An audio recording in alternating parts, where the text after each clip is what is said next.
हम लोग हर साल के भांति इन साल भी हम लोग 10 जुलाई पूरे देश में आज मांग दिवस हम लोग चल रहा है और देशव्यापी हड़ताल ये मांग दिवस में हम लोग का यही मांग है कि हम लोग को न्यूनतम मजदूरी देना चाहिए, समान काम का समान वेतन देना चाहिए और हमारा जो फैसिलिटी है हमारे आंगनबाड़ी केंद्र में बच्चों को जिस तरह के फैसिलिटी मिलना चाहिए उस तरह हम लोग मिलना चाहिए।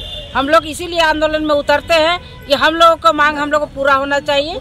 हम लोग हर तरह का काम करते हैं, अभी बीएलओ का काम हम लोग कर रहे हैं। हम लोग को इतना मुश्किल किया जा रहा है कि हम लोग काम करते करते हम लोग सब बीमार पड़ रहे हैं। इसलिए हम सरकार से यही हम दरख्वास्त करते हैं कि हम लोग को बीएलओ काम से हटाया जाए और हम लोग इस काम से हम लोग नहीं कर पाएंगे क्योंकि हम लोगों का आंगनबाड़ी में बहुत तरह का काम रहता है। हम लोग आंगनबाड़ी से काम करते हुए भी हम लोग बीएलओ काम करते हैं और हम लोग बहुत दूर तक हम लोग इतना परेशान है इससे कि हम लोग को बीएलओ काम से हम लोग को हटा। आज उपायुक्त कार्यालय के समक्ष आप लोग जो है सो प्रदर्शन कर रहे हैं? जी, हम लोग आज प्रदर्शन कर रहे हैं और प्रतिवाद मार्च भी निकाले थे। जी, कहाँ से कहाँ तक? हम लोग कोडरमा बाजार से देवी मंडप रोड जगह से हम लोग सीधे कोडरमा समारोह के यहाँ पास पहुँचे हुए हैं और हम लोग अभी DSW से और DC मैडम से मिलेंगे। हमारा जो मांग है वो हमारा पूरा होना चाहिए। कितना सूत्री मांग है आप लोगों का? हम लोग को 7 सूत्री मांग है और वो मांग को हम लोग आज रखेंगे समक्ष में क्योंकि सरकार जितना भी राज्य सरकार हम लोग को मांग को पूरा किया था लेकिन उसमें भी अधूरा है अभी। तो हम लोग चाहें कि हम लोग को वो पैसा मिलना चाहिए, अतिरिक्त मानदेय हम लोग को रोका गया है वो मिलना चाहिए। तो हम लोग जैसे जितना काम करते हैं उतना हम लोग को वेतन नहीं मिलता है, इसलिए हम लोग को वेतन जिस तरह का काम है उस तरह का हम लोग को वेतन मिलना चाहिए। मांग दिवस रखा गया है। अच्छा, देश में सभी जिलों में जिला अधिकारी के माध्यम से हम प्रधानमंत्री को स्मार पत्र प्रेषित करेंगे। उसमें सबसे पहला है कि मजदूर विरोधी 4 श्रम कोड जो लागू किया जा रहा है उसको रद्द करने का मांग कर रहे हैं। साथ साथ कर्मचारियों का जो पुराना पेंशन है उसको लागू करने का मांग कर रहे हैं। ये जो सार्वजनिक क्षेत्र है उसको निजीकरण करने का विरोध कर रहे हैं और सरकार से हम मांग करते हैं कि वो निजीकरण में ना दे। हमारे देश में जो रिक्त पड़े पद हैं उसमें अविलंब बहाली करे।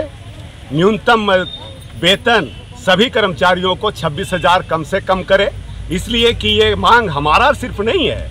अंतर्राष्ट्रीय श्रम सम्मेलन में जब हमारे देश के प्रतिनिधि और देश के प्रधानमंत्री वहां पहुंचते हैं, वहां जो ये घोषणा करके आते हैं उस घोषणा को लागू करने का हम अपील करते हैं, मांग करते हैं, अनुरोध करते हैं कि जो घोषणा किए हैं उसको लागू किया जाए। साथ साथ हमारे बीच में बैठी खड़ी सेविका सहायिका हैं और इस तरह का जो स्कीम वर्कर्स हैं उनको सरकारी कर्मचारी का दर्जा मिले, ये हम मांग करते हैं। और यही सारे मांगों को लेकर के हम लोग अभी स्मार पत्र उपायुक्त के माध्यम से सौंपेंगे। यही है।